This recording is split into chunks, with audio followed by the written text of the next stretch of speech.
Assalamualaikum warahmatullahi wabarakatuh. Salam sejahtera bagi kita semua.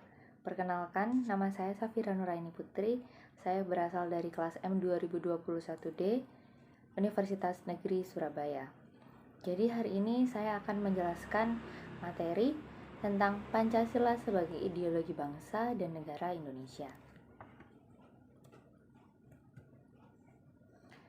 Indonesia terdiri dari 17.508 pulau, 34 provinsi, 508 kabupaten atau kota, 82.505 desa, dan 250 juta jiwa.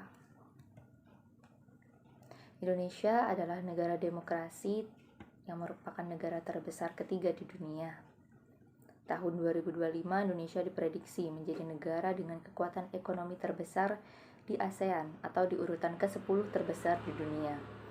Sumber Bank Dunia tahun 2015. Kekayaan yang dimiliki oleh Indonesia antara lain minyak bumi, gas alam, batu bara, tembaga, emas, flora fauna, dan juga kekayaan alam lain.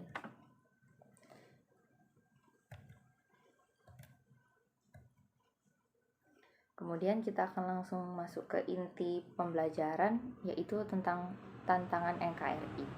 Dari dalam negeri kita akan menemukan tantangan berupa korupsi, kolusi, dan nepotisme, kesenjangan ekonomi, narkoba, radikalisme, intoleransi, anti Pancasila, sara, disintegrasi bangsa, dan hoax. Sedangkan dari luar negeri kita akan menemukan invasi atau penguasaan wilayah, infiltrasi budaya dan ideologi asing, membanjirnya produk asing, membanjirnya tenaga kerja asing. Deskripsi historis radikalisme atau terorisme, ada bom Bali tahun 2000, bom Hotel Marriott tahun 2002, bom Bali 2 tahun 2005, bom Tentena tahun 2005, bom Solo tahun 2011 dan 2012, bom Sarinah 2016, dan yang terbaru adalah bom Riau tahun 2018. 4 alasan adanya radikalisme, yaitu kepentingan personal dari ideologi atau finansial, adanya propaganda politik yang menarik, pemahaman sosial penyucian diri, dan etika para politisi yang buruk. Fakta ini merupakan indikator minimnya pemahaman terhadap ideologi Pancasila, bisa membuat generasi muda saat ini semakin individualistis dan tidak mempunyai pegangan di tengah arus informasi global di penghujung milenial 4.0. Kemudian kita akan membahas konsep dasar ideologi. Pandangan yang tidak jauh berbeda, ideologi dianggap sebagai perangkat prinsip pengarah yang dijadikan dasar serta memberikan arahan dan tujuan untuk dicapai dalam melangsungkan dan mengembangkan hidup dan kehidupan nasional suatu bangsa dan negara. Jadi ideologi merupakan suatu ilmu atau prinsip yang dianut kuat oleh pengikutnya untuk memberikan arahan dan tujuan guna melangsungkan dan mengembangkan cita-cita sosial tertentu dalam kehidupan nasional suatu bangsa dan negara. Jika ideologi menurut pandangan Ribeiro mengandung unsur-unsur sebagai berikut: pandangan yang komprehensif tentang manusia, dunia, dan alam semesta, rencana penataan sosial politik berdasarkan paham-paham tersebut, kesadaran dan pencanangan dalam bentuk perjuangan melakukan perubahan berdasarkan paham dan rencana dari ideologi, usaha mengarahkan masyarakat untuk menerima ideologi, usaha memobilisasi seluas mungkin.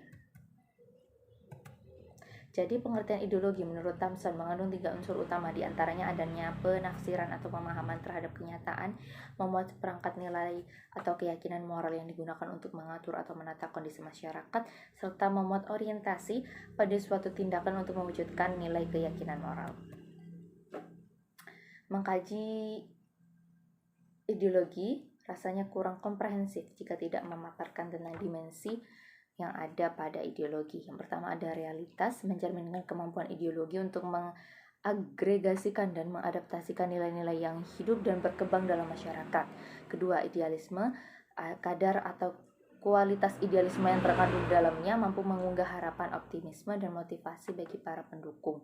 Ketiga adalah fleksibilitas, mencerminkan suatu kemampuan ideologi dalam mempengaruhi sekaligus menyesuaikan diri dengan pertumbuhan dan perkembangan masyarakat. Sumber: Tim Pendidikan Pancasila UNESA tahun 2019 halaman 128 sampai 129. Kemudian ideologi Pancasila di tengah ideologi lain atau ideologi Pancasila. Suatu ideologi pada suatu bangsa pada hakikatnya memiliki ciri khas serta karakteristik masing-masing sesuai dengan sifat dan ciri khas bangsa itu sendiri. Namun demikian dapat juga terjadi bahwa ideologi pada suatu bangsa datang dari luar dan dipaksakan keberlakuannya pada bangsa tersebut sehingga tidak mencerminkan kepribadian bangsa. Oleh karena itu, ideologi Pancasila ada pada kehidupan bangsa dan terlekat pada kelangsungan hidup bangsa dalam rangka masyarakat, berbangsa, dan bernegara. Sumber Tim Pendidikan Pancasila UNESA tahun 2019 halaman 129 sampai 130. Jadi, ideologi Pancasila mendasarkan pada hakikat sifat kodrat manusia sebagai makhluk individu dan makhluk sosial sehingga dapat mengakui atas kebebasan dan kemerdekaan individu. Karena menurut Pancasila, manusia itu berkedudukan kodrat sebagai makhluk pribadi dan sebagai makhluk Tuhan yang Maha Esa. Oleh karena itu, nilai-nilai ketuhanan senantiasa menjiwai kehidupan manusia dalam hidup bernegara dan bermasyarakat. Kesimpulan ideologi Pancasila. Pertama, ideologi pada suatu bangsa pada hakikatnya memiliki ciri khas dan karakteristik masing-masing bangsa. Ideologi Pancasila sebagai ideologi bangsa dan negara berkembang melalui suatu proses yang panjang. Pada awalnya secara kausalitas sebagai pandangan hidup bangsa. Tim Pendidikan Pancasila UNESA tahun 2019 halaman 129 sampai 130. Pancasila adalah ideologi bangsa yang digagas oleh The Founding Father setelah melakukan perenungan yang mendalam dan panjang untuk Indonesia. Dengan demikian, sebagaimana yang disebut Saryati di atas, Pancasila merupakan suatu keyakinan dan cita-cita yang dianut bangsa Indonesia. Tim Pendidikan Pancasila UNESA tahun 2019 halaman 130. Proses globalisasi yang terjadi dewasa ini membawa dampak yang luas dalam kehidupan manusia. Dampak tersebut tidak hanya dalam bidang budaya, ideologi, dan politik. Dalam bidang ideologi kita melihat adanya dua kekuatan ideologi yang besar, yaitu liberalis dan komunis.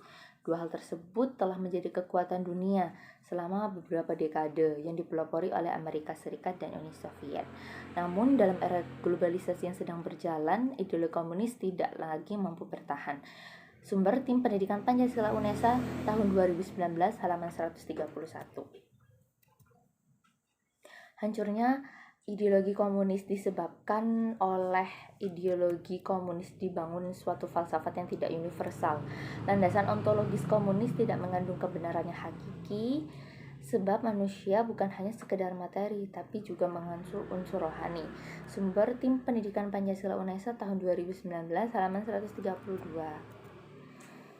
Ideologi liberalis ini sampai sekarang masih bertahan dan didasarkan pada kebebasan. Negara Amerika sebagai adik kuasa dibangun atas dasar filsafat liberalis ini. Hal ini sesuai dengan sejarah negara Amerika yang dibangun oleh orang-orang yang sejak awal ingin mencari kebebasan. Sumber Tim Pendidikan Pancasila UNESA tahun 2019 halaman 132 sampai 133. Suatu ideologi akan mampu mempunyai ketahanan jika ideologi tersebut didukung oleh masyarakat bangsanya. Dukungan tersebut akan semakin kuat bila ideologi tersebut diyakini kebenarannya. Keyakinan akan kebenaran itu akan semakin kokoh jika ideologi tersebut memang mengandung kebenaran.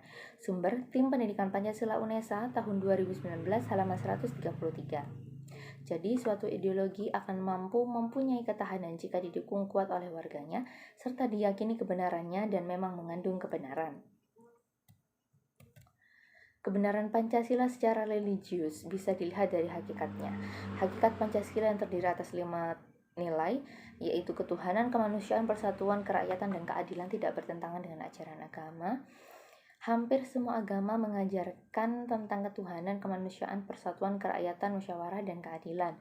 Hampir semua agama secara logika, jika agama dianggap atau diasumsikan sebagai suatu kebenaran, maka Pancasila juga benar. Sumber Tim Pendidikan Pancasila UNESA tahun 2019 halaman 136 sampai 137. Ideologi Pancasila di tengah ideologi lain atau disebut dengan ideologi liberalis. Ideologi liberalis berpangkal pada ontologis bahwa manusia pada hakikatnya adalah sebagai makhluk individu yang bebas. Manusia menurut paham liberalisme memandang bahwa manusia adalah pribadi yang utuh dan lengkap dan tidak bisa terlepas dari manusia lainnya.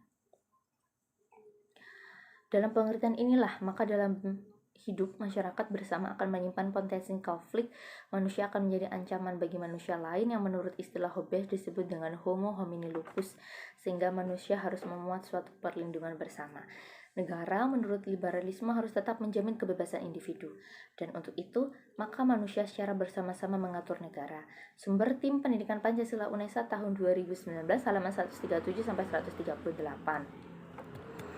Jadi ideologi liberalis berpangkal pada ontologis bahwa manusia sebagai makhluk individu yang bebas dan terlepas dari manusia lain. Hal ini akan membawa ancaman bagi manusia lain yang menurut istilah Hobbes disebut homo homini lupus, sehingga manusia harus membuat suatu perlindungan bersama. Ajaran liberalisme bertolak belakang dengan hak asasi manusia, karena hak asasi melekat pada diri manusia sejak lahir.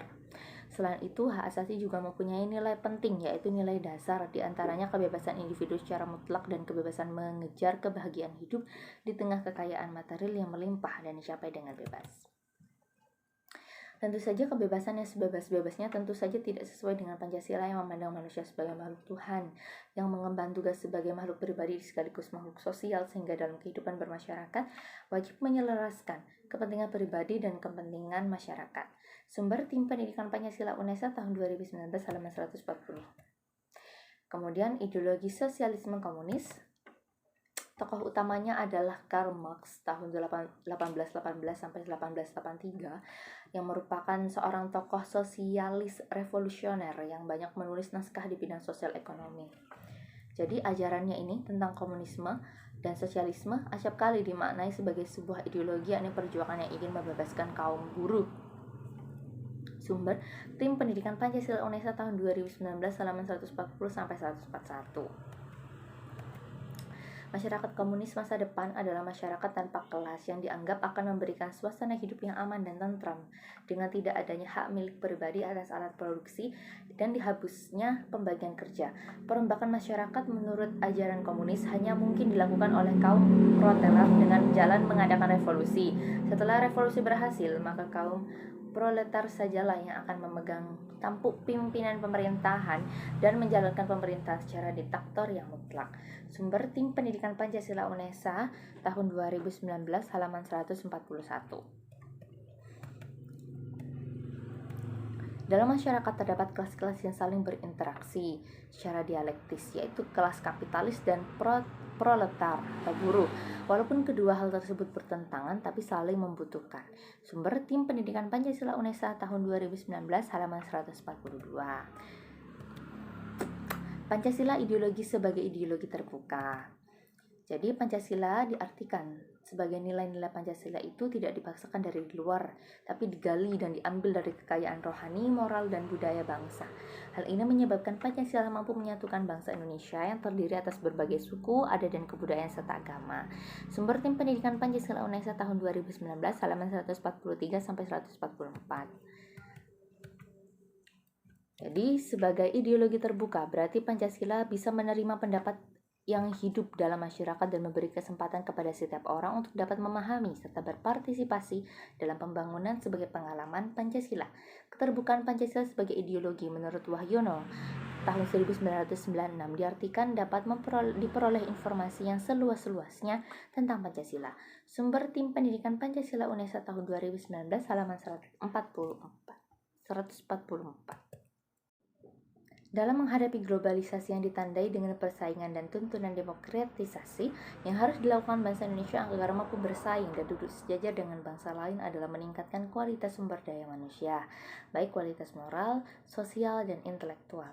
Kualitas moral dan sosial berkaitan dengan jati diri bangsa, sebagaimana yang dikemukakan oleh Robertson bahwa dalam globalisasi yang ditandai dengan homogenisasi tetap diperlukan jati diri bangsa sebagai identitas dalam pergaulan antar bangsa.